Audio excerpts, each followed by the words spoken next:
Previously on this story, Chief Richard risked his entire empire to give Gloria a son, and hid 80% of his wealth in a trust fund for that unborn child.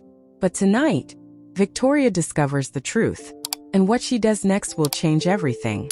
Victoria Richard had never been a woman who feared anything. She feared neither God nor the devil. She feared neither poverty nor disgrace. She feared no human, no threat, no consequence. But on that night, sitting alone in her bedroom with trembling fingers and a tightening chest, she finally felt something cold crawl up her spine, an emotion she had not tasted in many, many years. Fear. It came the moment she pressed the tiny button on the voice recorder hidden under Chief Richard's bed. At first, she only heard her husband breathing weakly, his voice shaking each time he said a word. She heard the soft hum of the oxygen machine beside him. She heard the faint rustling of clothes as the family lawyer flipped through papers. And then she heard it. That sentence. That sentence that shattered the life she had built brick by brick for 25 years. 80% of your assets will go into a trust fund for your son. The cup slipped from her hand and crashed to the floor, but she didn't even hear the sound. Her heart was pounding too loudly. She replayed the recording again. Your son. The word burned her ears. She played it again. Your son. Her world spun. For the first time in her entire marriage, she felt like someone had reached inside her chest and squeezed her heart until it almost burst. Her husband had a son she did not give him, a son she did not know existed, a son he was giving 80% of the empire to, and then it hit her in one single flash. The maid. The silly, trembling, innocent-looking maid from Ajegunle. The girl she thought she could manipulate and control. The girl she believed she could use and discard whenever she wanted. That same girl had done the one thing Victoria had never been able to do: give Chief Richard an heir. She felt heat rush through her body.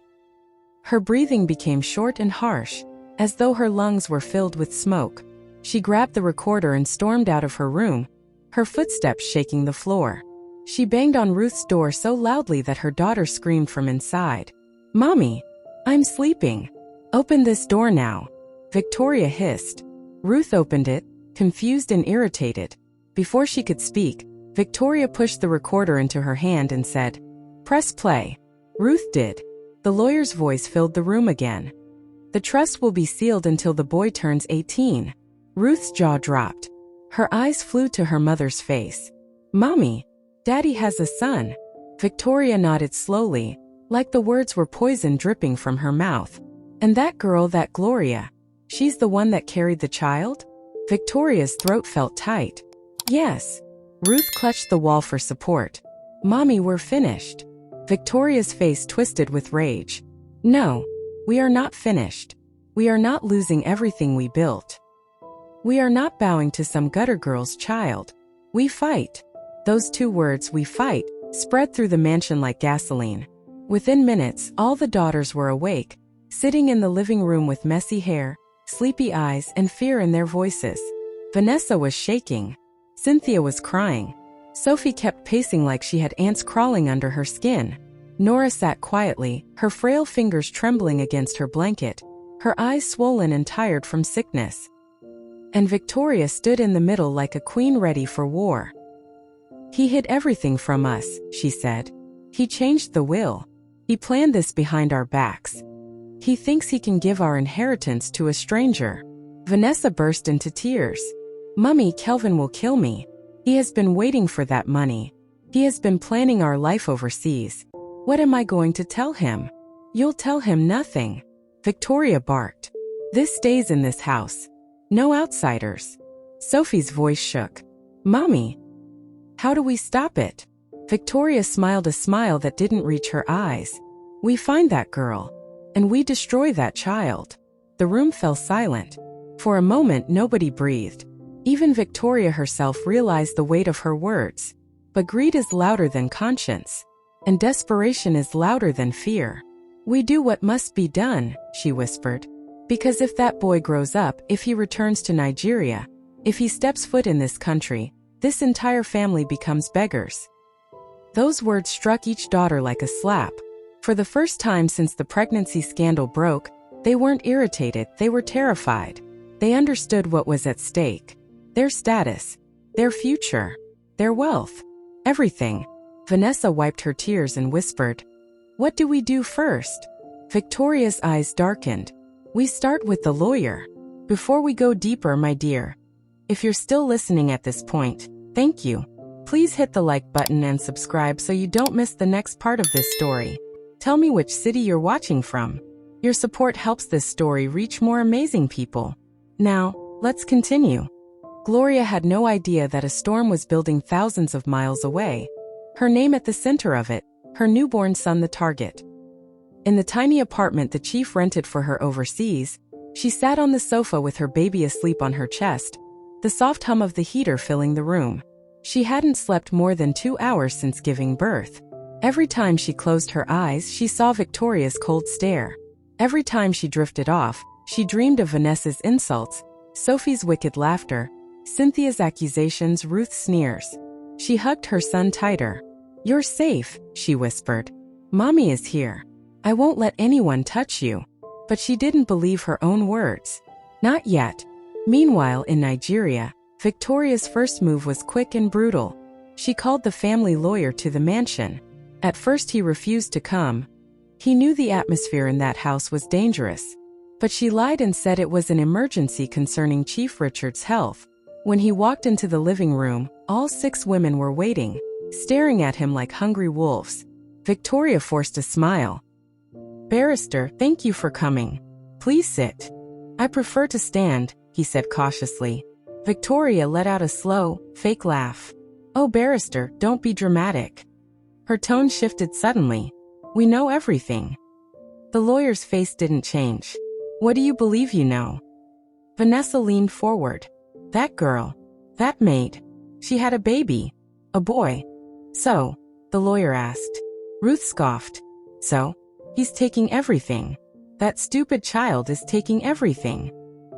"That boy," the lawyer said calmly, "is your father's legal heir." Victoria's face hardened. "You will change the will." "No," the lawyer said. "I will not." Victoria's nostrils flared. She tried sweet words first, compliments, fake emotions, old memories. Then she tried money, then threats, then blackmail. None of it worked. The lawyer stared at her with tired eyes and said, "Madam, your husband trusted me, and I will protect his last wish." Victoria slapped him across the face. He didn't flinch. "You will regret this," she hissed. He looked her straight in the eye. "I already do." He walked out of the mansion with shaking hands, praying in his heart that he would live long enough to carry out his promise to the chief. Victoria watched him leave through the window with a face so dark, so cold, so dangerous that even her daughters stepped back. "Mummy, what now?"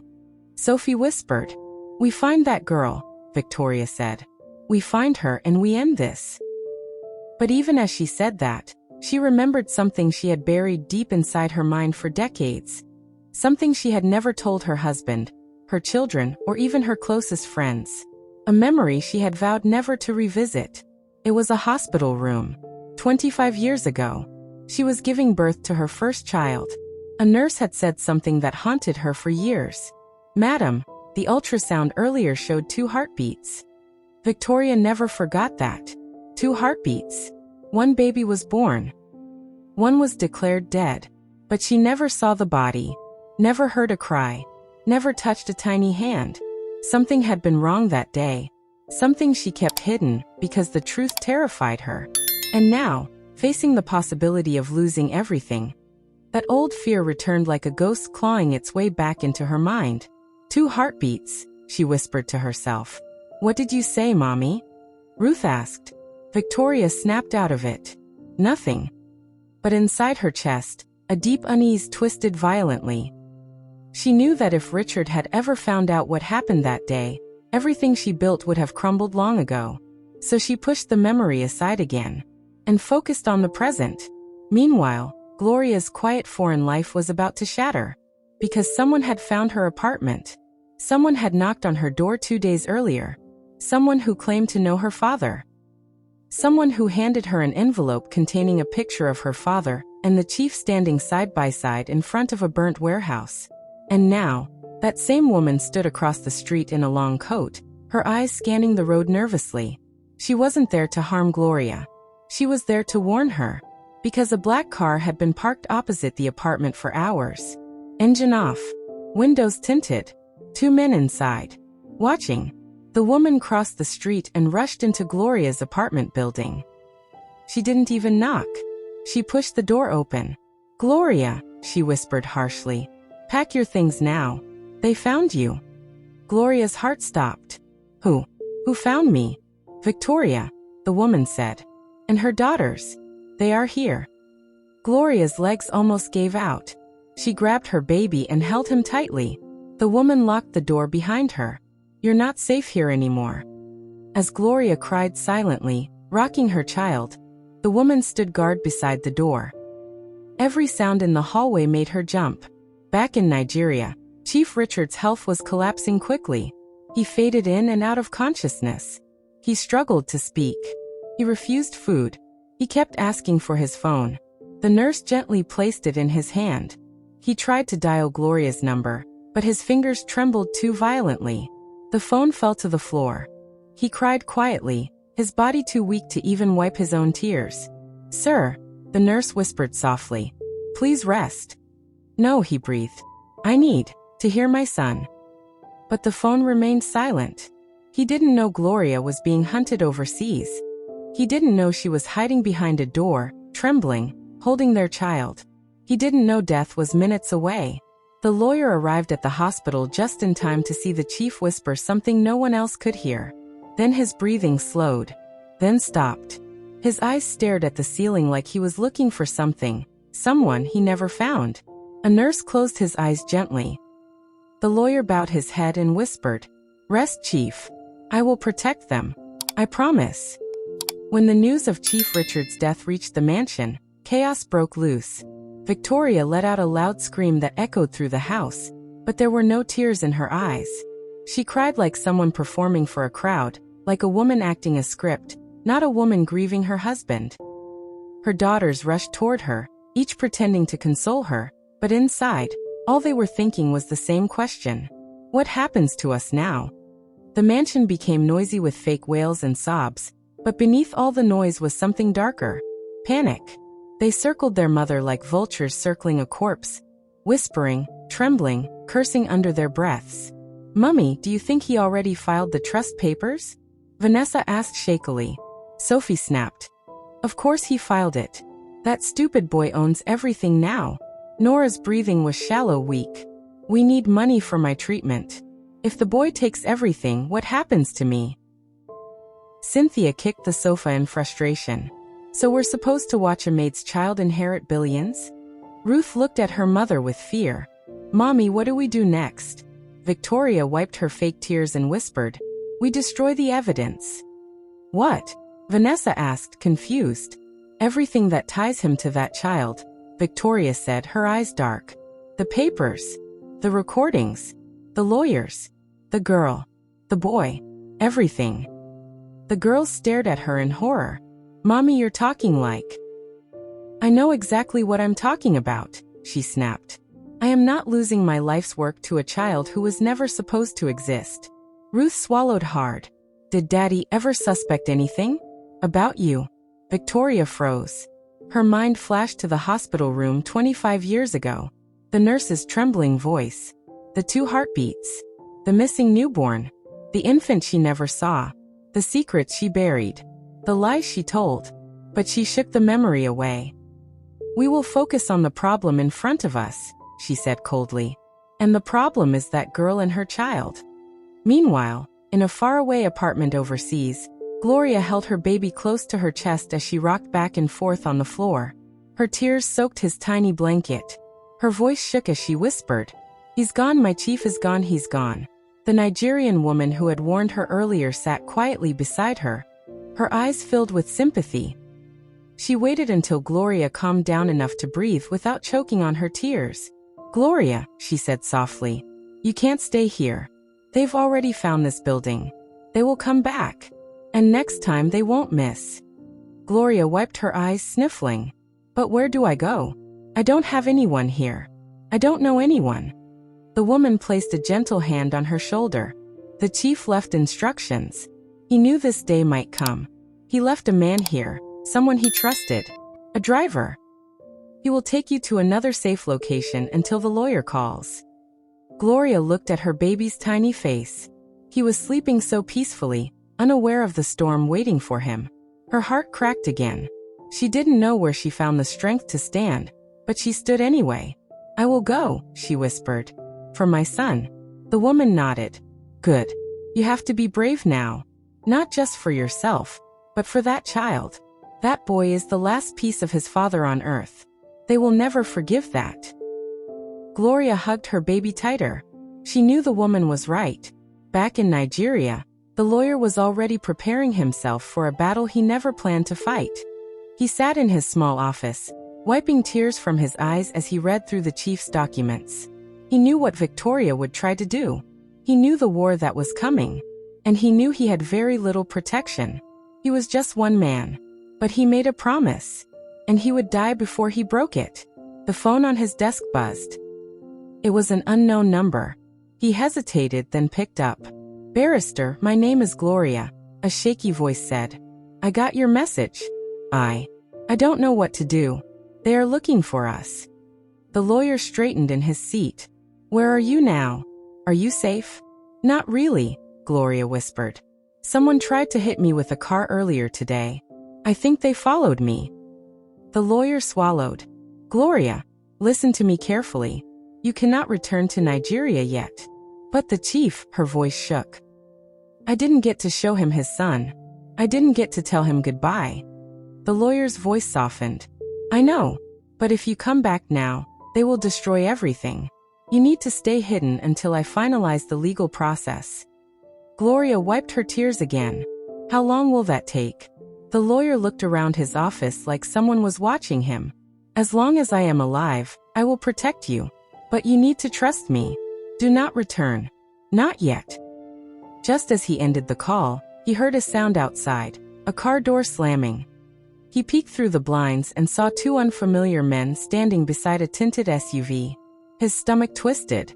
Victoria had already made her move. He quickly turned off all the lights, grabbed the documents, stuffed them into a hidden safe behind his bookshelf, and moved toward the back door. But before he could escape, the men were already knocking on the front door. Barrister, one of them called. Open the door. We need to talk. The lawyer held his breath and stayed silent. The knocking became louder, then violent. Open this door now. He silently crept out through the back exit, sweating profusely. If those men caught him, they would force him to give up Gloria's location. Or worse. He ran into the darkness like a hunted animal. Back in the mansion, Victoria's daughters were losing their minds. Vanessa paced the living room, chewing her nails. I called Kelvin, she said. He said if we lose this money, I should forget about him. He said he didn't date me because of my beauty. Can you imagine? He said it straight. Sophie hissed. Stupid girl. You and that your Yahoo boy. Cynthia scoffed. At least Kelvin wants her. My own boyfriend left me last week because I can't invest 10 million into his stupid business. You're all fools, Ruth said. Mommy, what do we do now? Victoria took a deep breath and said, we hit harder. We find that child. Nora, who had been quiet, suddenly whispered, Mommy, what if Daddy already registered the baby legally? What if the baby already has his name? Everyone froze. Victoria clenched her jaw. We have to pray he didn't. Mommy, Vanessa whispered. Do you think that baby is even safe where he is? Victoria turned toward her daughter slowly. No one escapes me, she whispered. Not even a child. Meanwhile, Gloria was in the back seat of a small car driven by the chief's trusted driver. The Nigerian woman sat beside her, watching the road behind them through the rearview mirror. Every time headlights appeared, Gloria's heart jumped. Her baby slept in her arms, his tiny lips parted slightly, his warm breath brushing against her neck. She wished she could freeze that moment. Just her and her child, safe and untouched. But reality was different. Reality was cruel. Where exactly are we going? Gloria whispered. The driver didn't look back. Somewhere safe. The chief prepared it. Nobody knows the address except me and the lawyer. What about my mother? My brothers? Gloria asked. The woman shook her head sadly. You can't contact them yet. If Victoria finds them, she will use them to get to you. Gloria felt her chest tighten. She hated the thought of cutting her family off, but she knew the woman was right. Victoria wouldn't stop. She would hurt anyone to get what she wanted. Hours later, the car pulled into a gated compound in a quiet suburb. The house was small but clean, with thick curtains and double-locked doors. The driver helped her inside and said, "You stay here. Do not go outside unless I come for you. The lawyer will contact you when it's safe." Gloria nodded, tears in her eyes. "Thank you. Please tell the lawyer to be careful." The driver nodded gently and left. Gloria shut the door, locked it, then sank to the floor. She held her baby and cried quietly. "I'm sorry," she whispered to him. "Mommy is trying. Mommy is trying so hard." In Nigeria, preparations for Chief Richard's burial began. But the burial was not about honoring him. It was about controlling the narrative. Victoria called different pastors, journalists, extended family members, and even traditional elders. She made sure everyone knew she was the grieving widow. She made sure everyone saw her tears. She held Nora's frail hand and whispered loudly, "Your father loved you so much." She hugged Sophie dramatically, telling her, "We must stay united." She kissed Vanessa's forehead, saying, "We will protect our family." She told Cynthia, "Your father wanted you to be strong." She told Ruth, "We cannot let outsiders scatter what your father worked for." But inside her heart, she was already planning to erase the existence of Gloria and her child. She sat alone in her room, staring at the mirror. "You think you won, Richard?" she whispered to the reflection. "You think you can replace my daughters with a bastard?" She leaned closer to the mirror. "You think I will allow a stranger to take my throne?" Her eyes darkened with fury. "I will burn the world before that happens."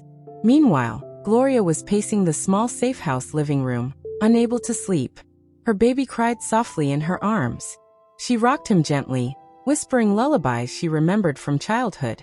Just when she finally sat down, her phone buzzed. A message from an unknown number. Her heart dropped. She opened it. There were no words. Only a photo. A picture of the apartment building she had just escaped from. She felt the blood drain from her face. Then another message arrived. "You escaped today. But you can't escape forever." Gloria clutched her baby and backed away from the door like someone was about to break in. "Why won't they leave us alone?" she cried. Far away in the mansion, Victoria looked at her phone and smiled faintly. "She's scared," she whispered. Good. But even Victoria didn't know something deeper. Something darker.